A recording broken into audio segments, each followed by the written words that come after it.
A gente faz escolhas todos os dias.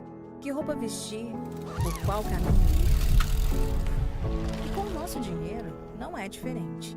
Escolher uma instituição financeira que lhe atende como você merece é primordial. E se você ainda pode ser o dono dela e tomar todas as decisões, melhor ainda. Esse é o cooperativismo de crédito. Aqui na Unicred, você tem todos os produtos financeiros do mercado com taxas mais justas. Tem um dos melhores cartões de crédito do mundo, com várias vantagens exclusivas. Tem o retorno das sobras da sua cooperativa direto em sua conta e na melhoria da sua comunidade. Tem aplicativo para resolver tudo de onde você estiver.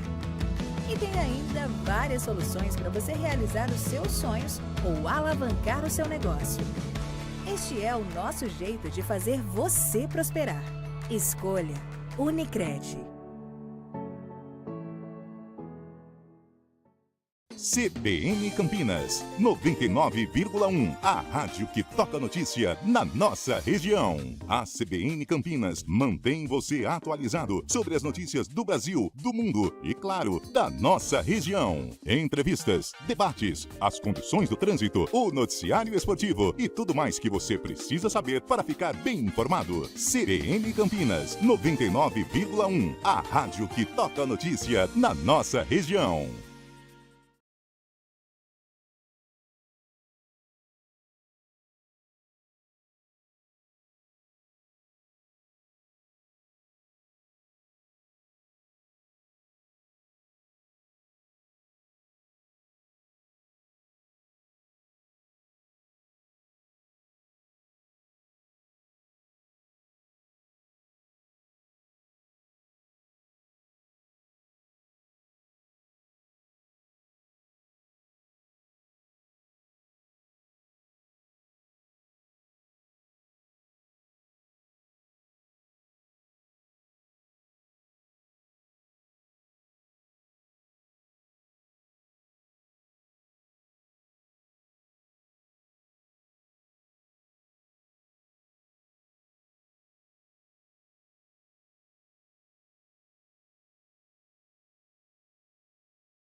A gente vai abrir o leque, mas para todas, a saúde mental hoje, ela precisa estar sempre em dia, porque senão a situação complica. Independente de qual setor você atua, no esporte, aqui no jornalismo, enfim. E o Gustavo Balalouca, hein? Gustavo Balalouca está agora ali no BMX. Ah, na bicicleta. Que é a famosa bike, né? Freestyle. Eu entrevistei Gustavo Balalouca na inauguração do avião do time Brasil aqui em Viracopos. Sim. Menino, gente boa, cara. Sabe qual que é a história dele, Lupe? Com a bicicleta, o pai... Assim, você montar uma bike pra competir BMX é muito caro. Muito caro, sim. É muito dinheiro. Então, o pai dele começou a montar indo em Lata Velha. Sabe? Serviço, ferro velho, isso. Serviço de ferro velho. E ele começou a montar a bicicleta. Pega uma peça aqui, pega uma peça ali, foi montando.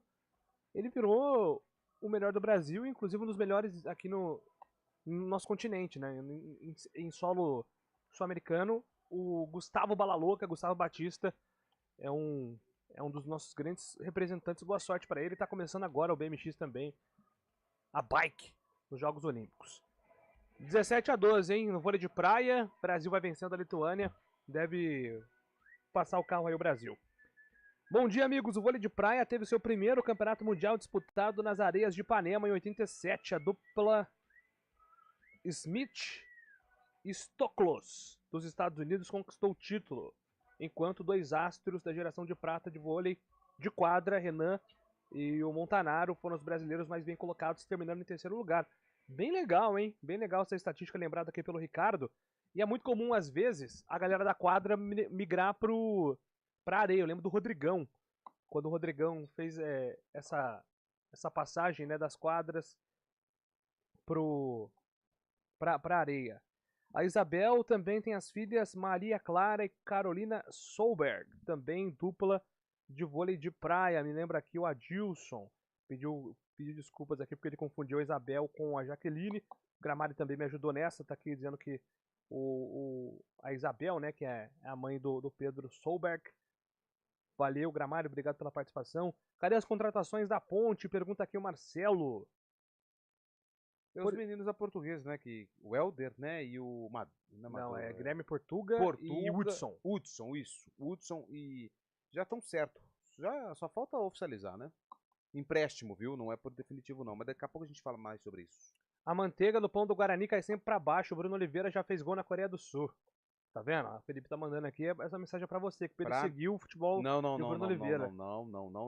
O cara tem um jogo e um gol já na Coreia do Sul. Mas ele tá jogando o que lá? Só pra gente entender. Tá jogando o quê? Futebol? Não, mas qual divisão que é? É K-League 2, que é a segunda divisão sul-coreana. Tá bom. Você não gosta da Coreia do Sul, Antônio? Adoro. O Yuri Tanque visitou a gente aí, falou muito bem do futebol coreano também. Sogro do Yuri Tanque, escuta nós. Cara. Não, mas ele mostrou as imagens da onde ele joga, imagens belíssimas, no né? Yuri Tanque? Paraíso. Jeju. Mas assim... Jeju, né? Jeju tá na primeira, Jeju. É uma ilha, Jeju, sabia? A primeira tá na primeira, tá naquele League 1. Então. Vamos aguardar, né? Grande. Sabe quem é ídolo lá na Coreia do Sul? Quem?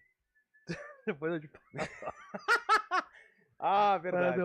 Aquele então, aí você vai. O Zorza. Então vamos lá. Ele é ídolo lá. Abraço pro Derivaldo, tá mandando aqui que a gente tem um dia abençoado, hoje com bastante frio. E no frio diminui um pouquinho a intensidade da corrida, né? Hoje eu não fui. Então o Lupe Eu já abandonei, mas acho que a noite vai lograr êxito. Já deu uma esquivada aqui. Te contei, eu tava numa corrida há 2 semanas e o Derivaldo tava lá. Aí, enquanto ele tava voltando, eu tava indo. E cruzei assim. Eu só gritei, vai, Derivaldo! Ele só fez assim, ó, com o polegar plonf e vazou. E foi embora. Foi embora. Mas eu entendi. O Leandro tá perguntando aqui que história é essa de Palmeiras jogar no Brinco de Ouro. O Brinco tá no radar do Palmeiras aí pro jogo contra o Cuiabá, né, Fábio Scheid? Vai ter show lá do Netsroots, né, lá no Allianz Parque. Você trouxe a informação no GE, junto com o Diego Alves também, o Lupe também falou na jornada isso, a comissão técnica do Palmeiras, os próprios funcionários do Palmeiras inspecionaram, visitaram o Brinco de Ouro, aprovaram à primeira vista o gramado do Brinco de Ouro, e estão decidindo para essa rodada do dia 24 de agosto, né, 24ª rodada contra o Cuiabá, já que a Arena Barueri passa por reformas no gramado.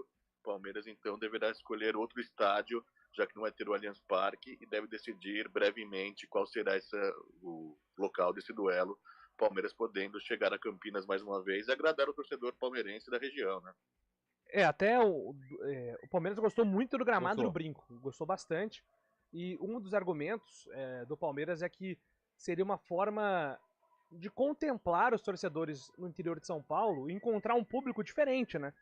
Porque, de repente, se o Palmeiras confirmar o jogo no Brinco, que não é nada certo, tá, gente? Tem outros estádios sendo analisados. Mas muita gente que não tem, às vezes, a oportunidade de ir lá pro Allianz, muita gente viria e teria aquele clima até mais amigável, né, com o Palmeiras. Vamos fazer um exercício aqui, eu conto com a ajuda do Fábio Scheibe, que conhece bem a torcida do Palmeiras. Vamos lá, o Palmeiras tem reclamado muito de jogar em Barueri, por conta, o Abel já criticou o gramado, a logística para chegar não é boa, beleza. E tem muito torcedor do Palmeiras na região, na Grande São Paulo, que envolve Barueri. Mas vamos trazer esse exercício, Fábio Scheibe, aqui para Campinas. A região de Campinas, ela também tem muito palmeirense, e a gente vê aqui no nosso WhatsApp. E você pega as outras regiões, por exemplo, Ribeirão Preto. Pô, Ribeirão Preto tá 2 horas, vai, de Campinas. O pessoal vem, você pega a região ali, vamos lá, São José do Rio Preto é um pouquinho mais longe. Mas aqui, Piracicaba, Limeira, Leme, pode chegar até Ribeirão Preto, a região de Ribeirão. Cara, se colocar o jogo no Brinco aqui, eu tenho certeza que pelo menos... Quanto tava colocando na arena, o Scheibe, na Barueri? Teve jogo contra o Internacional, por exemplo, que perdeu, que tinha 9.000 pessoas, né? Pouquíssimo. Eu tô falando besteira ou se você acha que se o Palmeiras mandar o jogo pro Brinco, pelo menos 14 mil torcedores nós vamos ter no estádio? Acho que até mais, né? Acho que mais. De acordo com você. É porque tem a capacidade do Brinco, mais. né? Não, mais, pô, dá pra chegar nos 20 mil aí, não dá não? Quanto tá liberado?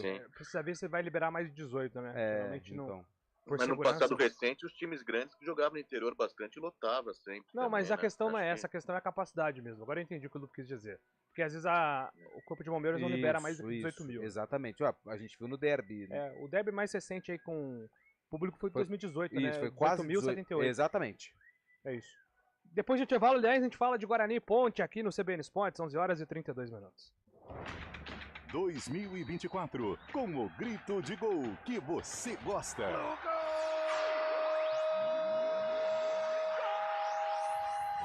Copa do Brasil, Brasileirão, Série B, Sul-Americana e Libertadores da América. Sempre ao lado do seu time de coração. Com as análises e informações que você só encontra aqui. No Futebol Globo CBN. Para quem quer saber mais e melhor sobre futebol. Oferecimento Unimed Campinas, como nenhuma outra. Barbacoa, muito além da carne. Rede CBN, top de 5 segundos.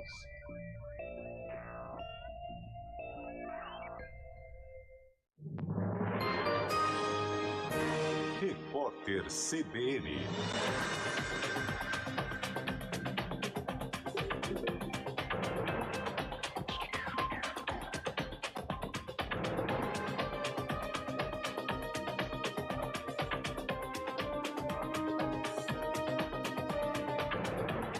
Terça-feira, 30 de julho de 2024.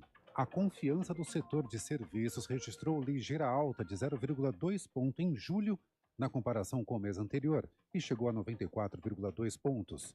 De acordo com a Fundação Getúlio Vargas, o resultado ratifica uma perda de fôlego no ano com tendência de estabilidade. Os empresários demonstraram cautela sobre o futuro dos negócios. Já a avaliação da situação atual teve bom desempenho em relação ao volume de demanda, que, no entanto, recuperou apenas parte da perda registrada em junho. A cantora Nana Caymmi, de 83 anos, se recupera depois de passar pelo implante de um marca-passo na Casa de Saúde São José, na zona sul do Rio de Janeiro. Ela está internada desde a madrugada de sexta-feira. Na ocasião, a artista apresentou o quadro de arritmia cardíaca.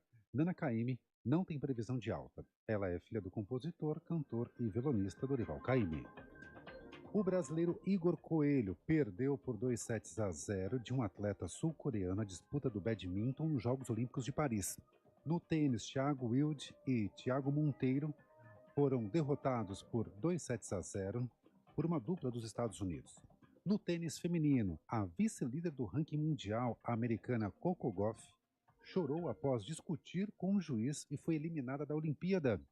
Hoje, a brasileira Rebeca Andrade e a americana Simone Biles começam a disputar as medalhas da ginástica artística. A decisão da competição por equipes, às 1h15 da tarde, pelo horário de Brasília, será o primeiro duelo das duas maiores estrelas da modalidade no momento.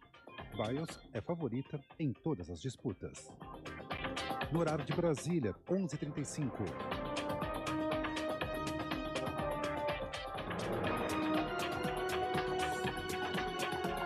Repórter CBN. As principais notícias do dia, a cada meia hora.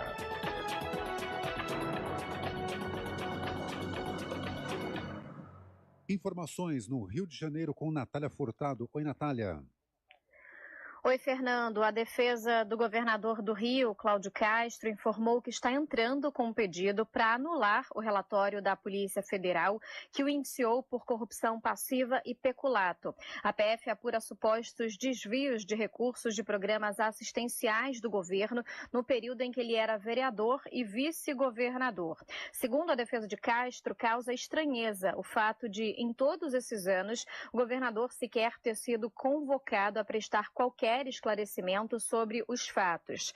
A nota enviada pelo advogado Carlos Lucione diz que as informações que sustentam a investigação são infundadas e a defesa reitera que tudo se resume a uma delação criminosa de um réu confesso em documentos que estão sob segredo de justiça e continuam a serem vazados.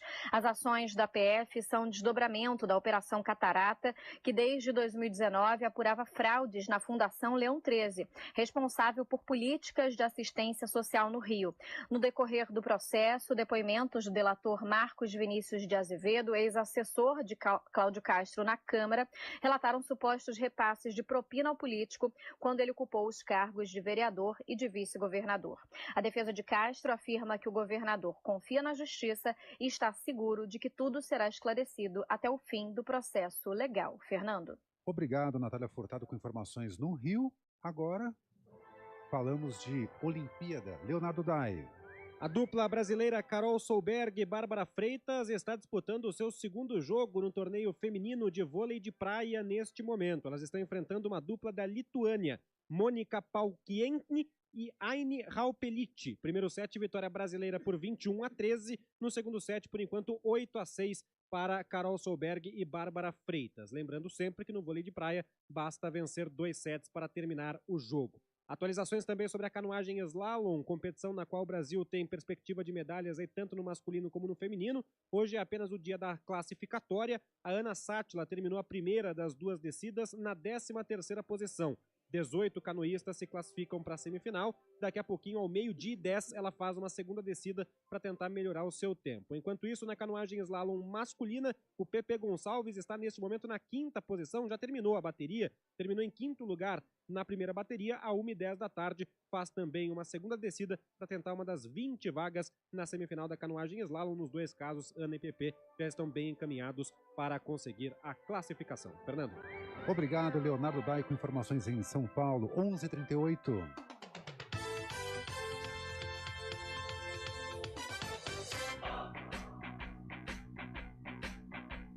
CBN Esportes Campinas.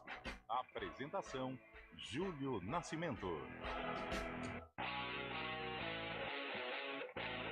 11h39, estamos de volta. Situação de momento em Paris, hein? Vôlei de praia, Bárbara e Carol vão batendo a Lituânia no vôlei de praia. Um 7-0, acho que tá 12-6. É, tá tendo um VAR ali, challenge. Né? Tá tendo um desafio. Não, a bola foi pra fora.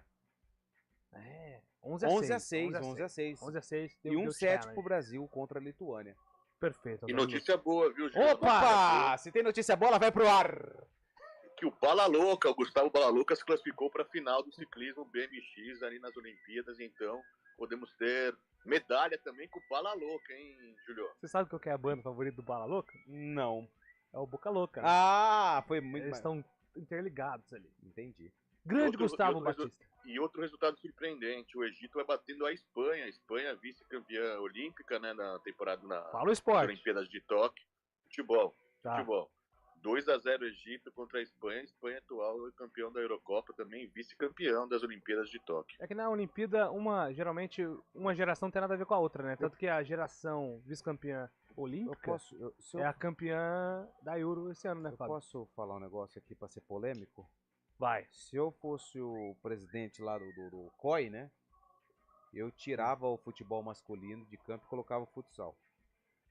Porque eu fico com a sensação que, sei lá, acho que o pessoal não liga muito pro futebol masculino. E o futsal seria muito legal. O futsal aqui no Brasil é o esporte mais praticado, né? Se a gente parar pra pensar. Sim, tá em tudo quanto é lugar. Você passa nos bairros ali, tem quadra. Temos quadras em todos os bairros e nas escolas, né? Sim. Eu falei uma besteira aqui ou não? Não, eu tô contigo. Não sei se... Até porque a FIFA não liga, né? A verdade é essa. A FIFA não liga. A FIFA não liga pro futebol na Olimpíada. E os próprios atletas acho que não ligam muito também. E aqui no Brasil tinha uma grande cobrança, porque o Brasil, que é o país do futebol, não tinha a medalha olímpica, né? E ela já veio no Rio, já veio também em Tóquio, né? Em 2021. E aí depois, ficou fora, vergonha, mas tudo depois passou. Então, assim, eu sou a favor de deixar o futebol, porque tem a Copa do Mundo, que é o grande evento, né, do futebol. Deixa a Copa do Mundo e põe o futsal, que é uma modalidade. Portugal também é muito forte, Espanha é forte. Países. Acho que não sei se tem uma seleção ali da África também que é fortíssima, não lembro o nome, não sei se é Marrocos. Cara, tem seleções fortíssimas, Argentina, Uruguai, enfim. Ou então vira 100% base, né? Tipo, sub-17, sub-20. Porque até o sub-23 acaba atrapalhando, porque o jogador hoje dos 19 aos 23 anos, geralmente já tem um protagonismo nos clubes, né? Então, acho que é uma saída assim. Futebol era legal nas Olimpíadas quando os jogadores eram tudo do amador. Alguém aí se lembra? Quando o futebol olímpico era amador, Antônio Wilson mandando mensagem aqui. Confesso que não lembro, viu, o Antônio Wilson? Vivendo e aprendendo, será que é daí que vem a expressão louros da vitória? JP de Moraes está falando sobre a coroa de louros. Bom dia, amigos da CBN. A capacidade atual do brinco é de 18 mil aproximadamente. Então é isso aí. Bem lembrado aqui pelo João Victor Rubio. Valeu pela ajuda, meu caro João. Vamos agora com informações do futebol paulista. Gabriel Dudziak. Depois de 3 jogos sem vencer, o São Paulo espera um resultado diferente na noite de hoje. Às 8 horas da noite, o tricolor encara o Goiás no Morumbi pelo jogo de ida das oitavas de final da Copa do Brasil, e um resultado positivo é muito importante para o clube seguir com a pretensão do bicampeonato.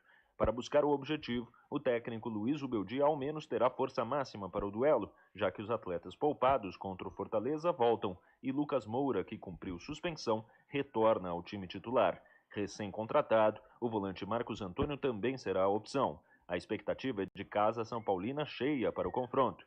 Na quarta, o Palmeiras terá que lidar com um desfalque de peso no duelo contra o Flamengo no Maracanã, também pela Copa do Brasil. O atacante Estevão teve diagnosticado uma nova torção no tornozelo esquerdo. Por outro lado, o zagueiro Murilo e o lateral direito Mike, que foram desfalques no jogo contra o Vitória, treinaram no campo nesta segunda e devem reunir condições de jogo. Também na quarta, pela Copa do Brasil, o Corinthians recebe o Grêmio na Neoquímica Arena. O técnico Ramon Dias deverá ter todos os jogadores à disposição e a expectativa é de força máxima para este primeiro duelo, mesmo com o clube se dividindo com a luta contra o rebaixamento no Brasileirão. Já o Santos volta a jogar apenas na sexta-feira contra o Sport na Vila Belmiro. O meia Juliano, lesionado, seguirá como desfalque. Apesar de o Leão estar apenas na 5ª posição da Série B, a equipe ainda possui 2 jogos atrasados e por isso pode, se vencer ambos, ultrapassar o próprio Santos na tabela. De São Paulo, Gabriel Dudziak. Valeu, Dudziak. Obrigado pelas informações. Aliás, o Santos, que na Série B, né, tem aí a liderança com 33 pontos. Teve um jogo dificílimo, né, contra a equipe do CRB. Agora tem 3 de vantagem para o Novo Horizontino, que é o vice-líder. Ô, Fábio Chaib, uma pergunta para você antes do intervalo. Qual a diferença entre Diego Pituca, Pelé e Neymar? Foi essa a pergunta do repórter, do Carille, né, depois da partida do Santos com o CRB. CRB no Rei Pelé, eu não tenho resposta e não tenho nem como pensar numa resposta quanto a isso, que foi uma desastrosa, realmente, a pergunta do nosso companheiro. O Carille, ele é mais sério, né? Ele é um cara sério, mas daria pra responder, um nome, né? Um nome é diferente, porque não sei aonde o cara quis ir com essa pergunta. Não sei se ele fez também pra engajar e viralizar, mas deixou o Carille completamente desconcertado a comparação Pelé, Neymar e Diego. Na verdade, o Carille não tinha entendido, né? Ele ficou não assim, entendi. Cara. Aí o assessor do Santos explicou. E aí ele ainda olhou meio assim. Ele respondeu uma coisa nada a ver, né? E aí, mas... Foi bem pra caramba, tá? O Carille foi muito bem na resposta. Ele foi educado, ele falou... O Pelé é um fenômeno, o Neymar é um fenômeno... E o Diego Pituca é esforçado. É esforçado. E vambora. É um guerreiro. 11 horas e 45 minutos, na volta tem informações de Guarani Ponte.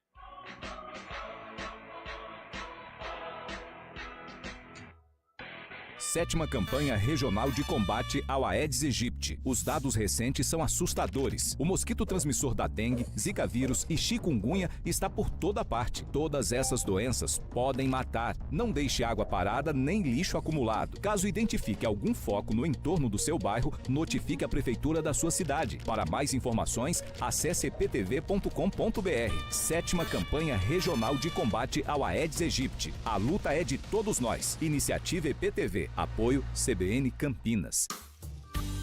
As coisas mais valiosas do mundo não têm preço. Doar sangue é um ato de amor, é um gesto solidário que devolve a quem precisa o bem mais precioso que existe no mundo, a saúde. Dê esse presente a alguém. Ligue para o Hemocentro ou banco de sangue mais próximo e agende sua doação.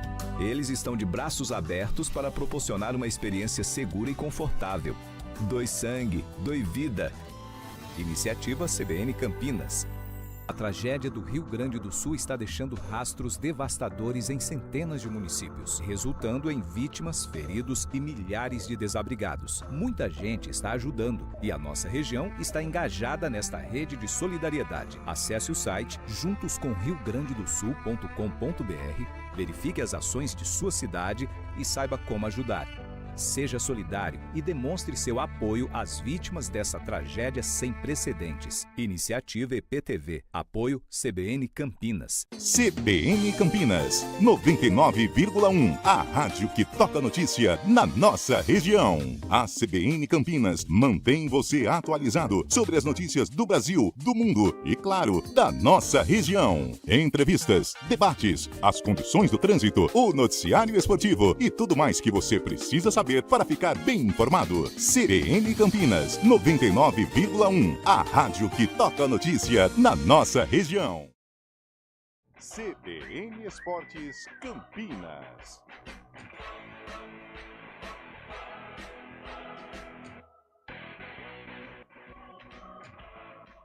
Onze horas e 48 minutos, falando agora sobre o futebol de Campinas. A Ponte Preta entra em campo, Antônio Lupe, no próximo domingo contra o Avaí. Agora resta saber se o Nelsinho Batista vai seguir com 100% de aproveitamento no Majestoso. E tem um detalhe importante, o Nelsinho Batista ele tem desfalques para o jogo. O Pedro Rocha, que está expulso, o goleiro, e o Matheus Silva, que está suspenso pelo terceiro cartão amarelo.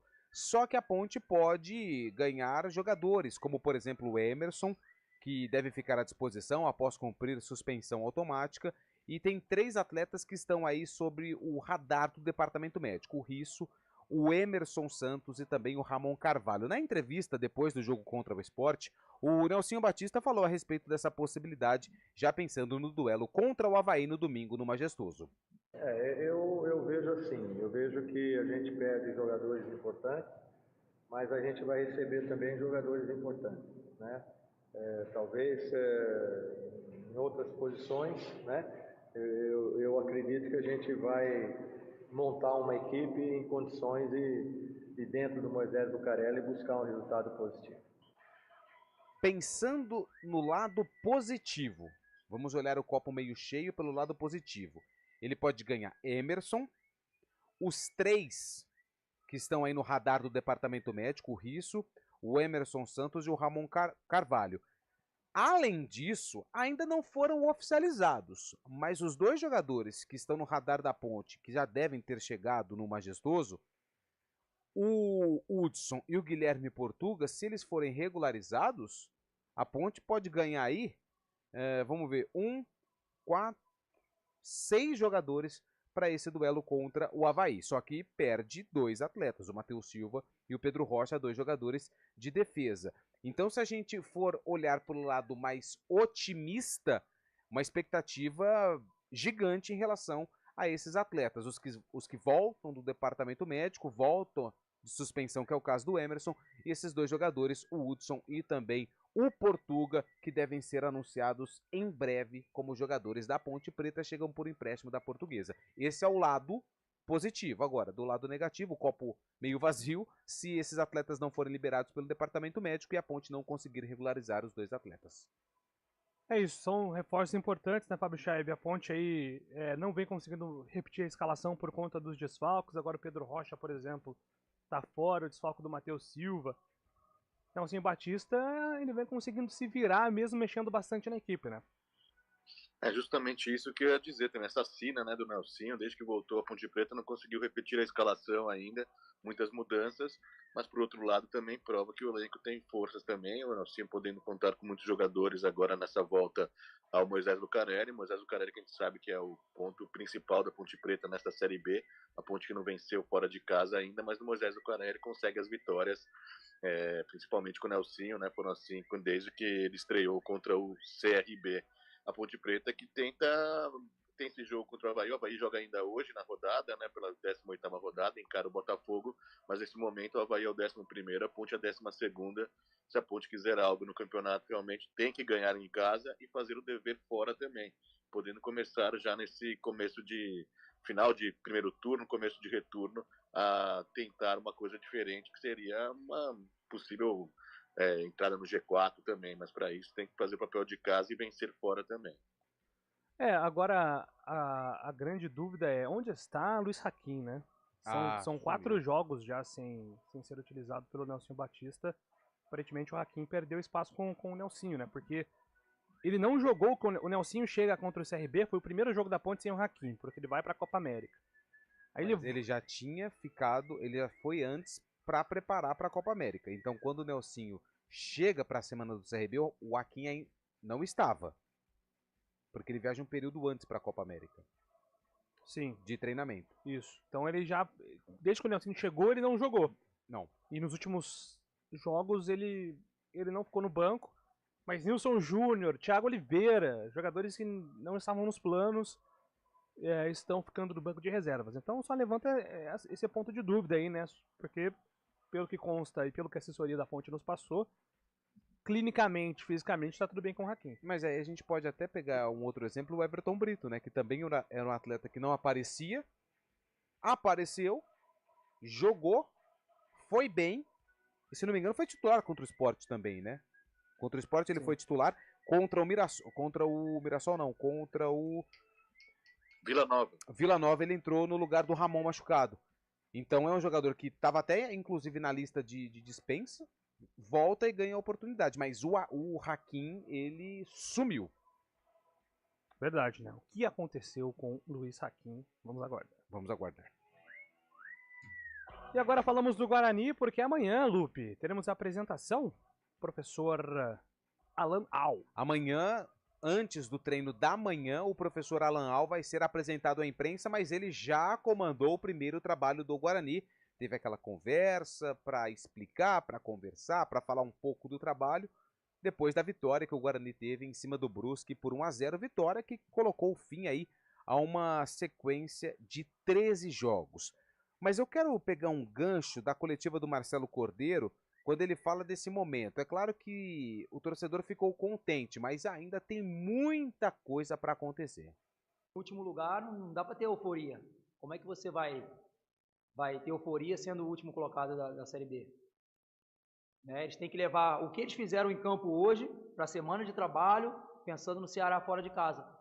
Nós temos a chance de terminar o primeiro turno, né, com uma pontuação melhor, e aí sim, né, embalar no segundo turno. É um novo campeonato onde as equipes já vão se conhecer, né? Chegando um novo treinador também, já pega um clima melhor, que é muito difícil você chegar num clube onde o time vem de 13 jogos sem vencer. ou você chegar para trabalhar num clube onde ele acabou de sair de uma vitória, né? Pega jogadores muito mais confiantes e eu tenho certeza que, independente de quem chegar aí, vai pegar um grupo motivado a querer sair dessa situação, que acho que é o principal. Eles quererem sair dessa situação. Até porque o Guarani é muito grande e não merece estar onde está. Ô, Júlio, eu até estava procurando aqui a classificação da Série B do primeiro turno. Para só comparar uma situação